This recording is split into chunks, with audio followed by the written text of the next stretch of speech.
South ఇండియాలోని అతి తక్కువ ధరలకి రత్నాలను అందించే ఏకైక సంస్థ 6JVR. గ్రాఫిక్స్ లో సృష్టించినటువంటి అంశాలని రియాలిటీలోకి తీసుకురాగలమా? అమరావతి అనేటువంటి పేరు వినబడిన ప్రతిసారి గ్రాఫిక్స్ మాయాజాలం, భ్రమరావతి అనేటువంటి మాటలే పదే పదే వినిపిస్తున్నాయి.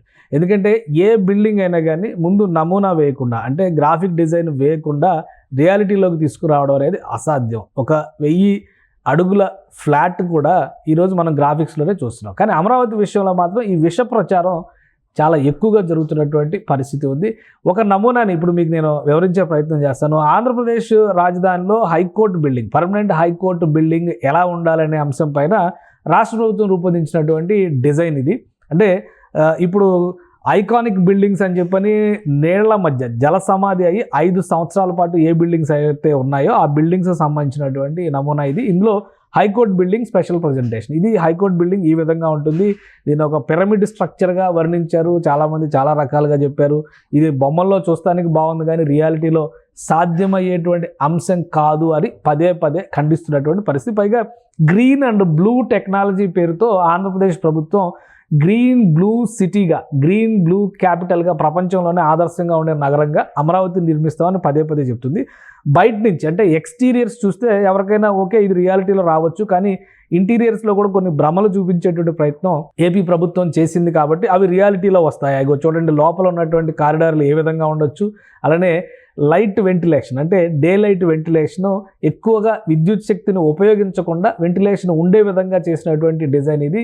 ఫోస్టర్ ప్లస్ పార్ట్నర్స్ అనేటువంటి కంపెనీ ప్రపంచ స్థాయి నిర్మాణాలు ఎన్నిటినో చేసింది. ఇది లోపల ఉండేటువంటి స్ట్రక్చర్ అంటే ఒక లాబీ స్ట్రక్చర్ తరహాలో ఎన్ని అంతస్తులు అయితే ఉంటాయో అన్ని అంతస్తులను కూడా ఒక పొడవైనటువంటి నిర్మాణంగా చూపిస్తూ అక్కడ ఒక రియాలిటీలో ఉండేటువంటి నిర్మాణం అనేటువంటి మాటని ఇక్కడ చెబుతూ వచ్చారు. సో ఇది మొత్తం గవర్నమెంట్ కాంప్లెక్స్కి సంబంధించినటువంటి డిజైన్. సో ఇవన్నీ రియాలిటీలోకి నిజంగా వస్తాయా? ఎందుకంటే ఇది ఒక కంపెనీ ఇచ్చినటువంటి డిజైన్, రియాలిటీలో అసాధ్యం అనుకునే వాళ్ళు చాలామంది ఉంటారు. ఎందుకంటే మనం గ్రాఫిక్స్ని చూసి రియాలిటీలో ఉంటాయని నమ్మం కాబట్టి మనకు అనేక అపోహలు, అనుమానాలు ఉన్నాయి కాబట్టి ఆ ప్రకారమే ఇంకొక విషయాన్ని కూడా మీ దృష్టికి తీసుకొచ్చేటువంటి ప్రయత్నం చేస్తాను. అదేంటంటే ప్రస్తుతం ఆంధ్రప్రదేశ్ హైకోర్టుగా ఒక బిల్డింగ్ అయితే కనిపిస్తుంది. ఆ బిల్డింగ్కి సంబంధించి కూడా గ్రాఫిక్ డిజైన్ని గతంలో ప్రభుత్వం రూపొందించింది. ఎందుకంటే అది ఇంటిగ్రేటెడ్ జ్యుడిషియల్ కాంప్లెక్స్ పేరుతో, ఒక డిస్ట్రిక్ట్ జ్యుడిషియల్ కాంప్లెక్స్ పేరుతో ఇది అమరావతి తుళ్ళూరు నమూనా మొత్తం ఈ మ్యాప్లో ఈ లొకేషన్లో ఈ నిర్మాణం చేయాలనేటువంటి ఆలోచన చేశారు. అయితే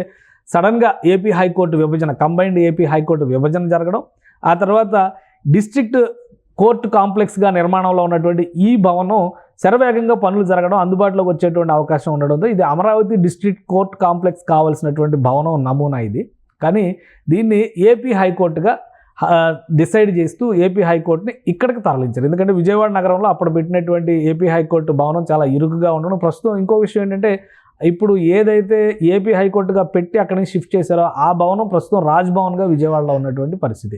సో ఇది ఆ రోజు రూపొందించినటువంటి గవర్నమెంట్ కాంప్లెక్స్ నమూనా చిత్రాలు. ఇవి బయట నుంచి చూస్తే ఎలా ఉన్నాయి, రియాలిటీలో ఇప్పుడున్నటువంటి గవర్నమెంట్ కాంప్లెక్స్ ఈ విధంగానే ఉందా లేదా, ఇది కూడా ఒకసారి పరిశీలించేటువంటి అవకాశం. యాజ్ ఇట్ ఈస్గా ఈ మ్యాప్ అంటే రహదారులు ఈ స్థాయిలో ఉన్నాయా, గ్రీనరీ ఈ స్థాయిలో ఉన్నాయా అనేటువంటి విషయాలను పక్కన పెడితే, ఎందుకంటే ఈ నిర్మాణం జరిగిన తర్వాత గత 5 ఏళ్లలో చాలా మాడిఫికేషన్స్ జరిగినాయి.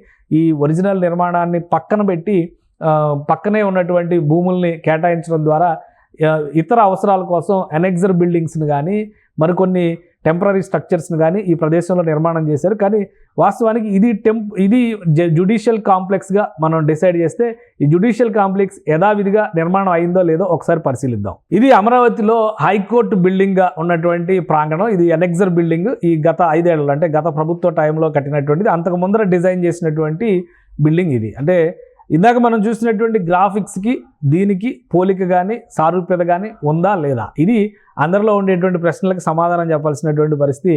అంటే గ్రాఫిక్స్లో ఉన్నటువంటి నమూనాల తరహాలోనే బిల్డింగ్స్ రూపొందించడానికి, ముఖ్యంగా ఎక్స్టీరియర్స్ రూపొందించడానికి ఎలాంటి ఇబ్బందులు ఉండకపోవచ్చు అనేటువంటి మాటని ప్రాక్టికల్గా ఇక్కడ ఈ దృశ్యాలను చూసిన తర్వాత మనం నమ్మొచ్చు. ఎందుకంటే ఈ నిర్మాణం గత ప్రభుత్వ హయాం చంద్రబాబు నాయుడు మొదటి టర్మ్లోనే, విభజిత ఆంధ్రప్రదేశ్లో మొదటి టర్మ్లోనే ఈ నిర్మాణం జరిగింది. ఇది ఆ పరిసర ప్రాంతాలన్నీ ప్రస్తుతం ఈ విధంగా ఉన్నాయి. అంటే గ్రీనరీ కానీ, అక్కడ ఏర్పాటు చేసినటువంటి వసతులు కానీ, అక్కడ జరిగినటువంటి ఇతర నిర్మాణాలు కానీ ఇవన్నీ కూడా ప్రస్తుతం ఈ రూపంలో కనిపిస్తూ ఉన్నాయి.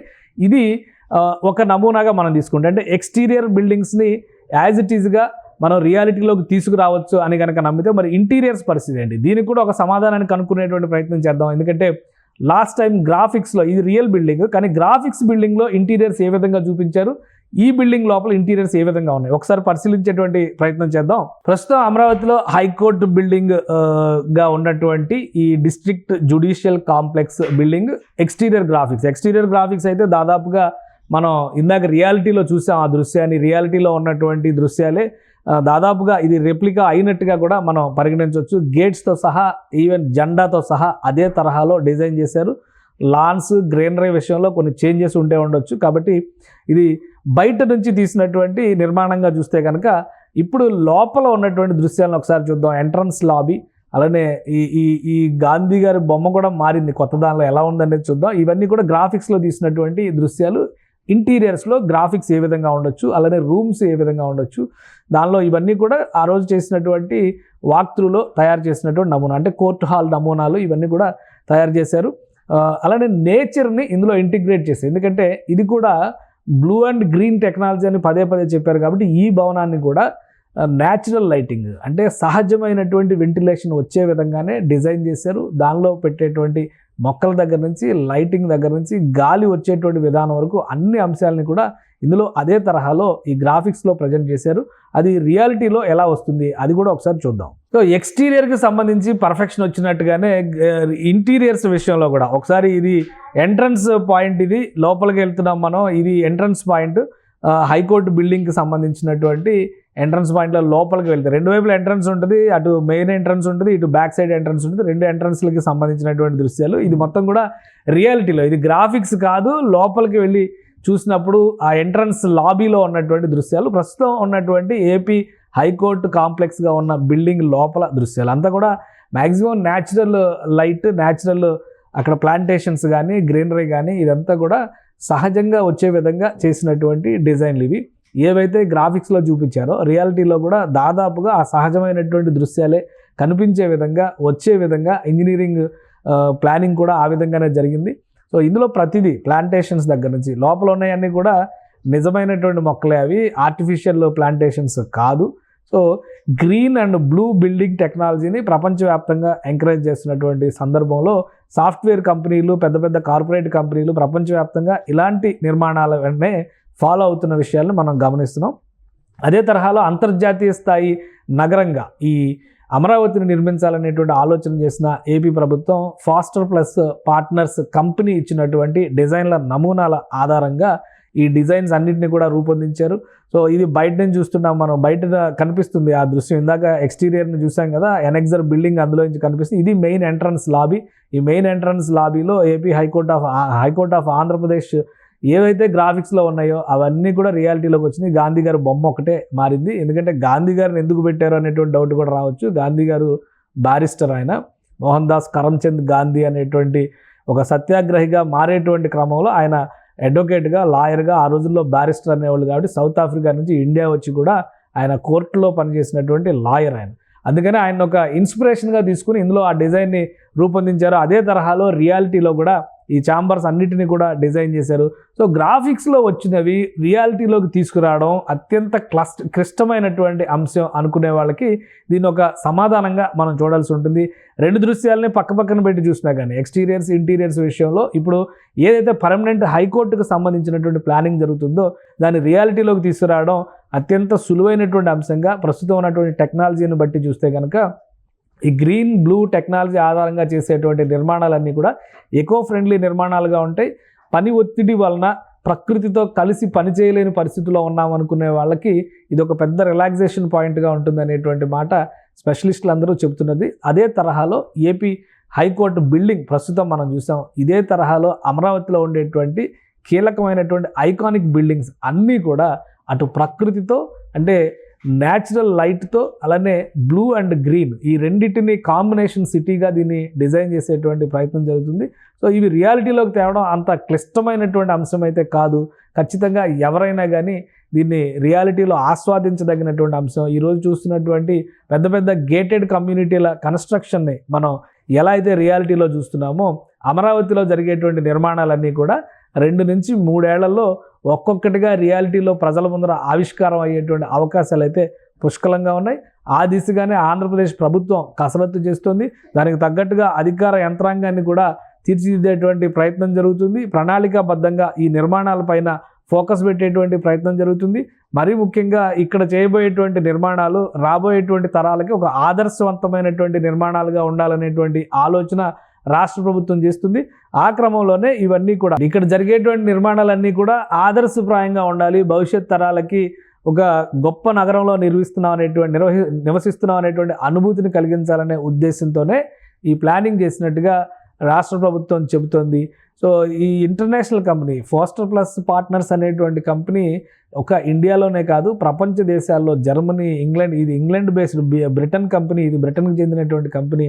అనేక దేశాల్లో రాజధానులు, ఐకానిక్ బిల్డింగ్స్, అత్యంత కీలకమైనటువంటి సమావేశ మందిరాల నుంచి కూడా అతిపెద్ద నిర్మాణాలను చేసినటువంటి ఎక్స్పీరియన్స్ ఈ సంస్థకు ఉంది. అందుకనే ఆ సంస్థ ఇచ్చినటువంటి మాస్టర్ ప్లాన్ని యాజ్ ఇట్ ఈజ్గా ఇప్పుడు కూడా ఫాలో అవ్వాలనేటువంటి నిర్ణయానికి ఆంధ్రప్రదేశ్ ప్రభుత్వం వచ్చేసింది. సో ఫోస్టర్ ప్లస్ పార్ట్నర్స్ సంస్థ ప్రపంచంలోనే ఒక ప్రతిష్టాత్మకమైనటువంటి సంస్థ. ఈ సంస్థ ఇచ్చినటువంటి డిజైన్లని అనేక అంతర్జాతీయ సంస్థలు, దేశాలు ఫాలో అయినటువంటి పరిస్థితి ఉంది. దీన్ని ఆదర్శంగా తీసుకునే మాస్టర్ ప్లాన్లో ఎటువంటి డీవియేషన్స్ లేకుండా మరొకసారి ఈ ఐకానిక్ స్ట్రక్చర్స్ అన్నిటిని కూడా ముందుకు తీసుకెళ్లాలనేటువంటి ఆలోచనతో ఆంధ్రప్రదేశ్ ప్రభుత్వం ముందుకు వెళ్తుంది. అలానే ఇప్పుడు వాటరింగ్ కంప్లీట్ అయిన తర్వాత పర్మనెంట్ హైకోర్టు బిల్డింగ్కి సంబంధించి కూడా వాటర్ మొత్తం కూడా రిమూవల్ అయిపోయింది కాబట్టి అక్కడ నిర్మాణ ప్రక్రియకి సంబంధించి కొంత బడ్జెట్ ఎస్టిమేట్స్ రివైజ్ చేయాల్సిన పరిస్థితి ఉంది. ఎందుకంటే గత 5 ఏళ్లుగా ఆగిపోయినటువంటి పనులు, ఈ 5 ఏళ్లలో పెరిగినటువంటి రేట్లు, వీటన్నిటి ప్రభావం దానిపైన పడుతుంది. హైకోర్టు బిల్డింగు, సెక్రటేరియట్ బిల్డింగు, అది ఐకానిక్గా ఉండేటువంటి బిల్డింగ్స్, ఇవి 2 అవుతాయి.